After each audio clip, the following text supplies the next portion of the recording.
Hello grade 11s. Today we are going to look at making investments. When someone makes an investment, they put money into an account in an effort to use time and good interest rates to grow it into more money.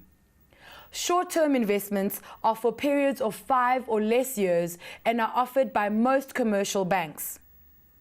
There are 3 ways a person can contribute to an investment. They can make one lump sum deposit or make a monthly payment into an investment. The third is a combination of the two. They can make a lump sum payment to begin with and add to it with monthly contributions. There are advantages and disadvantages to each type of account. Some investments pay out the interest to the account holder on a monthly basis. Others will pay back the capital plus the interest gathered at the end of the term or period of investment. This needs to be decided before the investment is made. Kathy had 50,000 Rand to invest for a period of a year. She went to a bank and asked what they could offer her. She was given 2 options. The first option was a fixed deposit account. The fixed deposit account offered an interest rate of 2.75% per annum, simple interest. This means that the interest is only added at the end of the investment. Let's calculate the value of the investment at the end of the year. We multiply 50,000 by 2.75 divided by 100. This means that the total interest earned for the year is 1,375 Rand. This means that the total investment value is 51,375 Rand. Kathy was not very impressed with this investment. She wanted more growth on her money. The next quotation Kathy was shown was for a 32-day notice account. This type of investment account requires the account holder to give 32 days notice before withdrawing any money. The interest rate offered depends on the amount of money deposited and is compounded monthly. The list of interest rates for this account shows that with 50,000 Rand, she will get 2.65% interest per annum. Compound interest means that interest is added to the balance at regular intervals.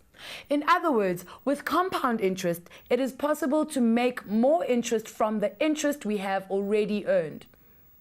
Let's calculate what her investment will be worth at the end of the year. The interest rate is 2.65% per annum. To work out the monthly interest rate, we divide it by 12 because there are 12 months in a year. This gives us a monthly interest rate of 0.22%. Let's use this new percentage to calculate the total value of the investment at the end of the year. In the first month, there was 50,000 Rand in the account. The interest earned on that is 50,000 times 0.22 over 100, which equals 110 Rand. This means that at the beginning of the second month, there is 50,110 Rand in the investment. Let's put these values into a table. At the beginning of month 1, there was 50,000 Rand in the account. It earned 110 Rand in interest, and at the end of the month, there was 50,110 Rand in the account. This means that there will be 50,110 Rand in the account at the beginning of month 2. Now, let's work out the interest earned in the next month. 50,110 Rand times 0.22 over 100 equals 110 Rand and 24 cents. This means that at the beginning of the second month, there is 50,220 Rand and 24 cents in the account. Can you see that she earned more interest in the second month? This is because she's earning money on the interest that was added in the first month. Let's put these new values into the table. The interest earned in the second month was 110 Rand and 24 cents. At the end of the second month and the beginning of month 3, the value of the investment was 50,220 Rand and 24 cents. This calculation needs to be repeated for every month. I have done this and completed the table of values. Let's take a look. At the end of the 12-month period, the investment has a value of 51,336 Rand and 13 cents. Notice how the value of the interest has increased every month.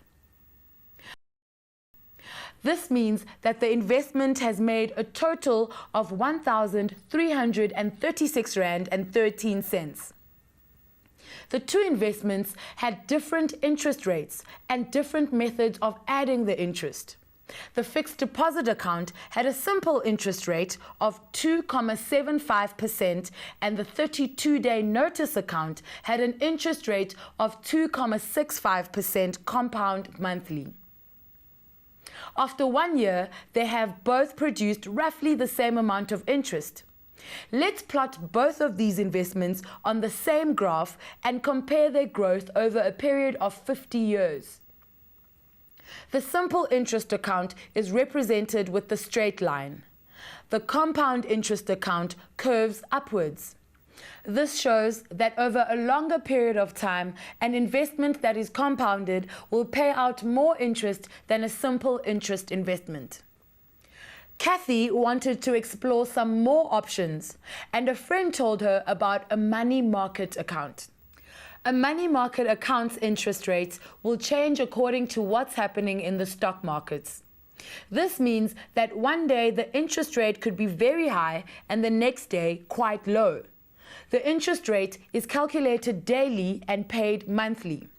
A large deposit is required to open this bank account, but the money can be withdrawn with very little notice. Let's see how the daily interest is calculated. 50,000 Rand is deposited into the account. The interest rate for the day is 3.98%. There are 365 days in the year. So this is divided by 365. This gives the value of interest for the day as 5 Rand and 45 cents.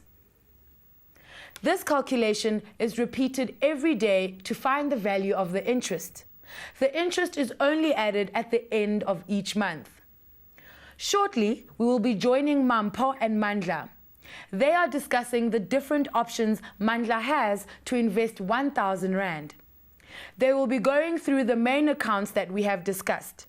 Let's join them now. I'll tell you some of the options that all banks offer, and then you can make up your mind for yourself. How about that? Cool. There are many different accounts out there. The thing to do is to find the one that best suits your needs. It all depends on how much money you have and how often you want to take out that money. Let's look at some of the examples. Savings account. This kind of account is best for meeting our day-to-day needs. You know, like for depositing money we've earned and withdrawing it to buy groceries. The big advantage is that you can withdraw money at any time. The big disadvantage is that you earn very little interest. Think about it. The bank can't lend out the money you're investing with them because they don't know when you might take it out, so they can't pay you a high interest rate. 100%. Savings account is good for day-to-day requirements, but low interest rate. And you also get an ATM card with it. Absolutely. Savings accounts are often linked to ATM cards. I've got 1,000 Rand to invest. Mampo, I don't want to make the wrong decision here. Notice deposits are accounts in which you can't take your money out so easily. You have to tell the bank at least 32 days before you want to withdraw this money out of the account. You can't just walk in and say, "Give me my money please, ma'am." You have to first give notice. That's why it's called a notice deposit. The interest that you will get paid on notice deposit is more than on a savings account. Any ideas why? Okay, let me see. The bank knows that there'll be money in the account for at least a month. Okay, so if some guy comes and wants to borrow 1,000 Rand, the bank will lend it to him. I won't even notice it's gone. Wow, Mandla, you're getting really good at this. You're right. This would be a good option for a couple who want to save up for an annual holiday, for instance. However, interest rates are still not very high. If you want really juicy interest rates, choose an account like a fixed deposit. Fixed deposit accounts work exactly like notice deposit accounts, except you have to leave your money in for longer, for example, 3, 6, 12, or even 60 months. The account lets you draw out your money plus interest at the end of the full period, but not before. The longer the time period, the more the interest. This is where you want to put your medium-term savings. It's like you putting your money in a safe and throwing away the key. You can't even peep to see if your money is still there. But in 5 years' time, you can go back to get it with a lot of interest. This is the best account, I think. Well, it depends. There's one final type of account called a market trader account. This kind of an account lets you withdraw your money at any time, and it gives you high interest. Yo, I think we've got a winner here. The market trader account definitely takes it for me. I mean, you keep it there, you're allowed to take out your money whenever you want, and you get good interest. It's the best. Not so fast, my friend. The only catch is that you have to deposit really large sums of money to use a market trader account. For instance, a minimum of 5,000 Rand. Oh, I see. So there's a catch. There's always a catch, Mandla. But come now. The time has arrived for us to make our decision. What do you think would be the best investment option for you? Which option would you choose if you were in Mandla's position? There are no right or wrong answers for this question. When choosing how to invest your money, you should always go for the one that suits your needs the best. Thank you for joining us, grade 11s. Remember, the tasks for this section can be found in the Interest, Banking and Inflation task video. You'll also be able to learn more about finance on our website, www.mindset.co.za/learn. Goodbye.